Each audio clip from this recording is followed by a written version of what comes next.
بنظرات الفخر والاعتزاز والإعجاب وبحفاوة الاستقبال. فخامة الرئيس الجزائري يستقبل وزير الداخلية السعودي الأمير عبد العزيز آل سعود، هذا الاستقبال الذي يليق بمكانة المملكة العربية السعودية، وهذا الاستقبال الذي يمثل كل جزائري عربي حر شريف. والجزائر لا تجامل في علاقتها مع الدول صريحة، إذا حبت قالت والله أحبك، إذا كرهت قالت والله إني أكرهك تقلع.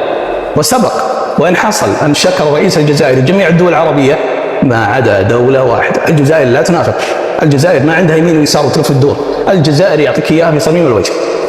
فلذلك دائما إن أردت أن تعرف من هو المنافق أو غير المنافق اعتمد على رأي الجزائري، فالجزائري يعطيك إياها صريحة بدون أي مجاملة. فهنيئا لنا بهذا الشعب الجزائري العظيم، هنيئا لنا بأن هذا الشعب عربي ومسلم، ونتمنى يا ليت جيراننا كلهم جزائر ولا قصور في اللي حولنا. ولكن فعلا هذا الشعب يعني بعدد السكان الذي يقارب 45 مليون لم نجد منه إلا كل خير، سواء في وسائل التواصل الاجتماعي في الواقع أو المواقع. الجزائري دائما مواقفه مشرفة وترفع الرأس، والمملكة العربية السعودية خير سند وخير شقيقة للجزائر.